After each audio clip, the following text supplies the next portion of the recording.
Have you ever watched someone be humiliated in public and absolutely known, that it was wrong? This is what happened when they pulled Captain Lyric Brennix from her A-10 Thunderbolt 30 seconds before engine start in front of 300 witnesses. No explanation, no appeal.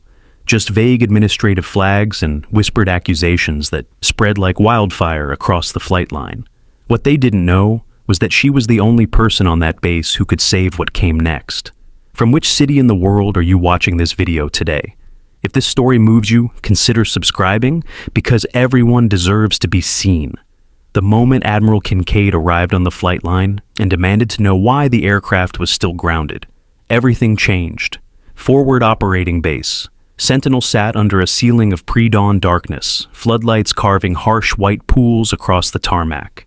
The air smelled of jet fuel and desert dust. Media crews adjusted camera angles while Allied observers from 7 nations positioned themselves along the flight line, their unit flags snapping in the early wind.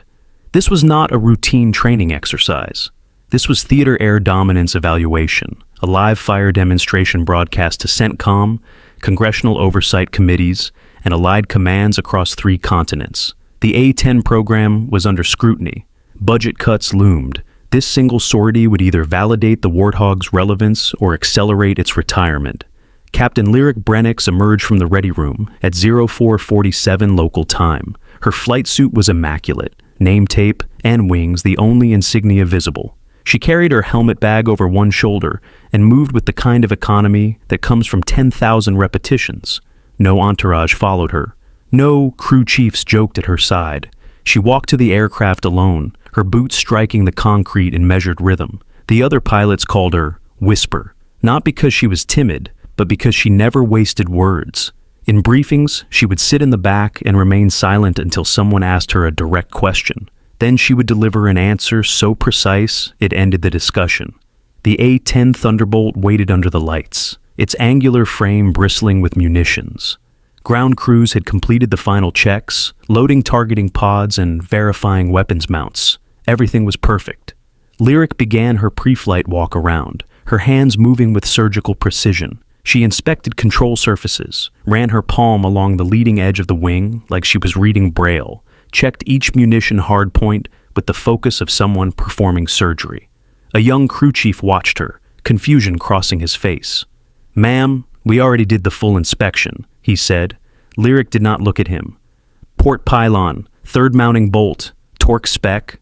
The crew chief pulled out his tablet, fingers scrolling through the maintenance log. His face went pale. He rechecked the reading twice. "How did you know?" he asked quietly. "Retorque it, I'll wait." He did. The bolt was 2 foot-pounds under specification. She did not say, "I told you so." She simply nodded once and continued her inspection. The crew chief watched her with new respect, though she never acknowledged it. Lyric did not just fly A-10s, she knew them. She understood their language, their quirks, the subtle warnings most pilots never noticed. But that morning, none of it would matter. At 05:12, 28 minutes before scheduled engine start, a staff car pulled onto the flight line. It moved too fast, tires barking against the asphalt. Colonel Thaddeus Halvor stepped out, flanked by 2 security forces personnel. He was a career officer in his late 40s, uniform immaculate, every decision filtered through 3 layers of political preservation. The crowd noticed, media cameras pivoted toward him. Allied observers straightened. Halvor walked directly toward Lyric's aircraft, his expression set in bureaucratic stone. Lyric was halfway through strapping into the cockpit when she heard his voice. "Captain Brennix, step down from the aircraft." She froze mid-buckle, looked down at him. The flight line went quiet, cameras rolled, hundreds of eyes turned toward them. "Sir, I'm scheduled for immediate departure." "I'm aware of your schedule. Step down." Lyric unbuckled, climbed down, stood at attention. Her face betrayed nothing, but her hands hung stiff at her sides. Colonel Halvor held a tablet but did not look at her. His voice was loud enough for nearby personnel to hear. "Transfer flag in your personnel file. Administrative hold from your previous assignment. Combat readiness certification incomplete." "Sir, my qualifications are current. I've been cleared by wing operations and medical." "Your clearance status is under review. Until resolved, you're grounded. Lieutenant Paxton Derry will execute the demonstration." A younger pilot jogged onto the flight line, flight suit already zipped, helmet in hand. He looked uncomfortable, but did not question the order. Lieutenant Derry was 26 years old, with 190 hours in the A-10. 87 of those hours were in simulators. He had 0 combat sorties. Everyone on that flight line knew he was not ready. But he was not the one being questioned. Lyric removed her helmet, handed it to the crew chief. Her expression remained blank. No anger, no protest, just a terrible acceptance. She walked away from the aircraft as Derry climbed into her seat. The crowd watched. Whispers spread like wildfire. What did she do? Security clearance issue, I heard. Probably failed the psych eval. You know how it is. The implication hung in the air, unspoken but understood. In 30 seconds, her reputation had been shredded. Not because anyone knew the truth, because nobody did. And in the military, silence gets filled with assumptions. Lyric walked to the maintenance control station, a small observation area, off the flight line. She set her helmet down, crossed her arms, watched the telemetry screens in silence. Her face showed nothing, but her hands trembled. At 0534, Lieutenant Derry initiated the engine start sequence. The port engine spooled up clean, turbine whine rising to operational pitch. The starboard engine hesitated. The sound was wrong, uneven, struggling. Derry's voice crackled over the radio, strained and uncertain. Tower, experiencing starboard engine abnormal spool up. Request delay for diagnostics. Copy Dragon 1, stand by. In the maintenance station, Lyric's eyes locked onto the telemetry screen. She saw the fault before the diagnostics program flagged it. Her lips moved, forming words nobody else heard. Fuel flow sensor, starboard number 2. A maintenance technician nearby glanced at his own screen, then at her. His eyes widened. How did you know that? Lyric did not look at him. Check the data, tell them. The technician grabbed his radio. Dragon 1, maintenance advises check starboard fuel flow sensor, number 2 position. Copy, running diagnostics. 30 seconds of silence. Then Derry's voice returned, quieter now. Confirmed, sensor malfunction, swapping to backup. The problem was solved. The engine spooled clean. But 6 minutes had been lost. The crowd grew restless. Media crews zoomed in on the aircraft. Allied observers checked their watches. Lyric said nothing. Did not ask for credit. Did not announce herself. She just stood there, watching the screens, solving problems in silence. At 0548, Derry taxied to the runway. He performed the final systems check.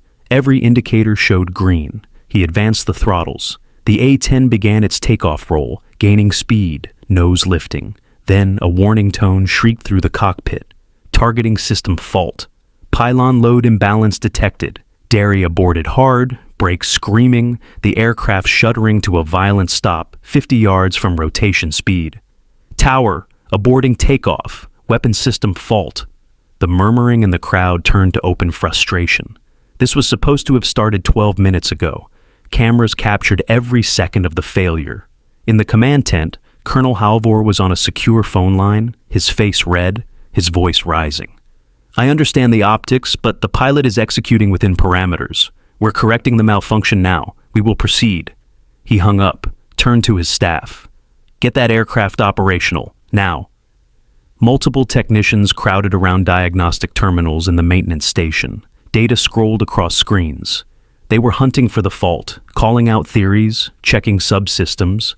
Lyric stood 10 feet away, arms crossed, silent. Pylon load shows nominal. Maybe the targeting pod is out of sync. Could be a software handshake issue between fire control and weapons bus. Lyric spoke quietly, not shouting, barely audible. Port side munition, AGM-65, not registering on the bus. Everyone stopped. A senior technician turned toward her. Ma'am, the loadout was verified on paper. Everything checked out. Lyric's voice remained calm. Verified on paper, not electronically. The targeting system sees a ghost pylon. It's safety locking the entire weapon suite. The second technician pulled up the electronic handshake logs. His face changed. She's right.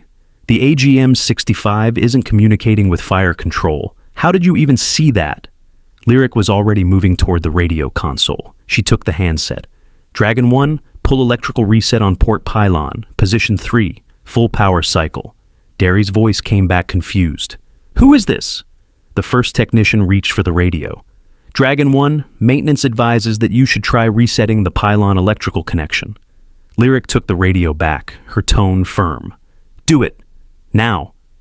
5 seconds of silence. Then Derry's voice returned, astonished.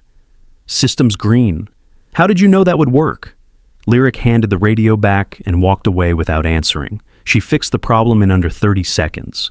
A fault 6 technicians could not diagnose. And still, nobody asked her name. At 0603, Derry completed his second taxi and lined up for takeoff again. This time, he rotated. Gear up. Climbing. Then his voice crackled over the radio, panicked and tight. Tower, I have stick oscillation. Uncommanded pitch input. Aborting mission profile. He banked hard and returned for an emergency landing. The crowd was now openly frustrated. Cameras zoomed in. This was becoming an international embarrassment. In the maintenance station, Chief Warrant Officer Dagmar Siles stepped beside Lyric. He was a weathered man with 30 years in aircraft maintenance and eyes that missed nothing. He had been watching her the entire time. You know what's wrong, don't you? He asked quietly. Lyric did not look at him. Yes. And you're not saying anything because why, exactly? She finally met his gaze. Because nobody's asking. Siles studied her face. What if I ask? Lyric turned back to the telemetry screen. He's over-torquing the stick, forcing inputs. The flight control system reads it as a malfunction and fights him. He's too aggressive, doesn't trust the aircraft. And you would trust it? Her voice dropped, weighted with something unspoken. I already have, in worse conditions than this. Siles stared at her. Realization was beginning to dawn in his expression. He opened his mouth to ask